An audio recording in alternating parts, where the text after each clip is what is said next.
Welcome back, everyone. Our next speakers almost need no introduction.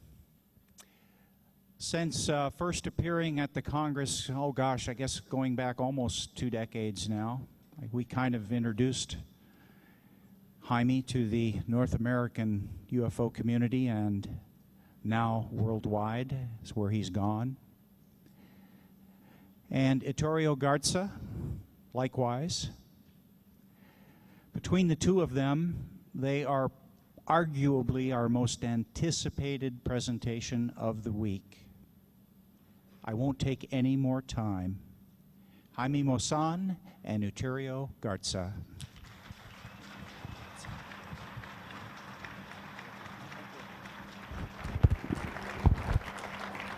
Always a pleasure.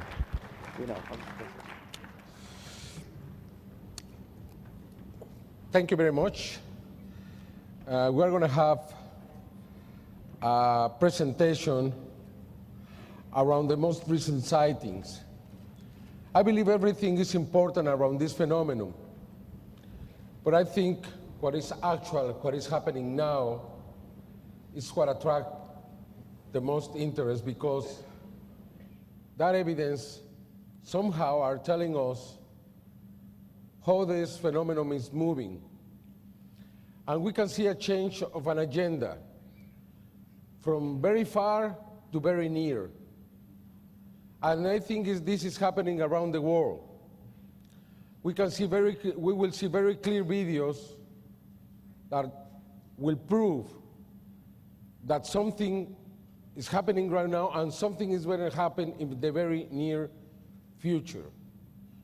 I really believe we are very close to have a very open demonstration by these creatures. Santiago. I would like to thank, first of all, to the UFO Congress, Bob Brown, Nicole, and Heather, the board of directors, for inviting us again to this Congress and giving us the opportunity to share with all of you the results of our research work. We all know about the UFO wave that took place last year over Texas.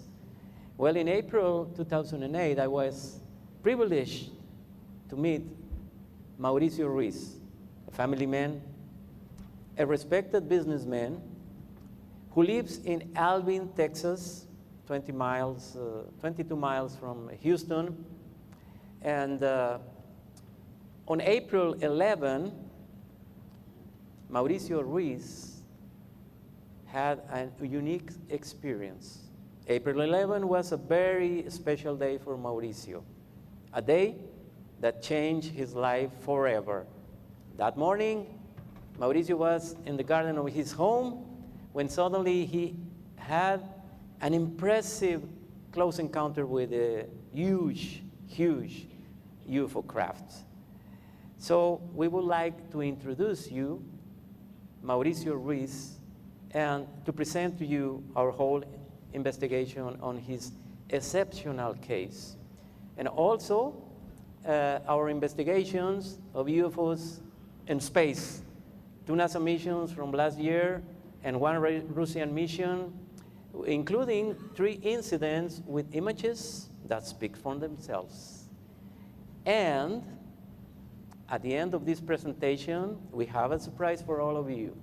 So we would like to ask you to remain in your seats, and I promise you will be surprised. So, dear friends, thank you for coming and enjoy this presentation.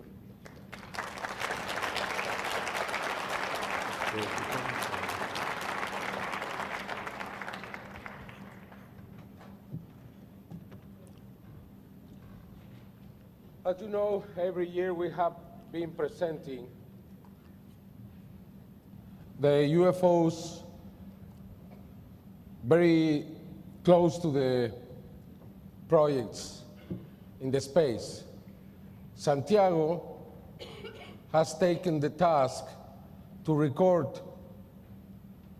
the full missions in the space, because we believe after September 19th, 2006, that a new era in the space started regarding the presence of these beings. What I mean with this, as you know, last 10th of September, we had a crash. We're not getting the image? Okay. As you know, the 10th of September, we had this crash between the Cosmos 2251 and the Iridium 33, because something happened. We don't know yet what happened because, as you know, the orbits of these satellites are always steady. They haven't been able to explain why there was this crash. And it's possible a new warning, because after September 19, 2006, we had the beginning of this new era. You have to remember that day, because a little object stopped the Atlantis from coming back. This object was there for something from 8 hours to 11 hours, blocking the Atlantis from coming back. That had to be a warning. That was not accidental. What they want to say is probably that the space, it doesn't belong to human beings, but to every single intelligent creature in the space. In that same mission, the Atlantis was able to record this light that came from very far to very near, stayed there for a few minutes, and then left. It happened again on the next mission, STS-116, on December of that year, when two new warnings happened, when these objects got very close to the Discovery and the International Space Station. How can we interpret this?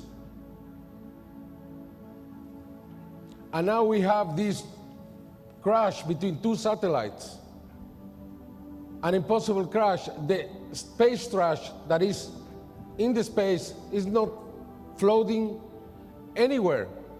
It is controlled. They know exactly where every single one of these crafts or remainings of old missions are. It means that was not accidental.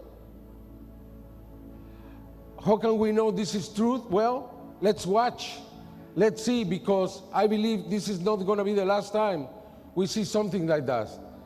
In October 2007, the whole mission was observed. This is just very few videos. We have presented this in the past, but we want to prove that we are being watched in the space. The Discovery landing, a UFO got very close to it. And the only way to have these images is thanks to Santiago, that records hundreds and hundreds of hours every time. And we can prove this presentation is not just about the space, but we could have a very long presentation just from what is happening in the space. These are just a very few examples to prove what I'm trying to say. Now Santiago is going to present you the videos from the last two missions from last year. Yes, in last year, shuttle Endeavour was launched into space for mission 123.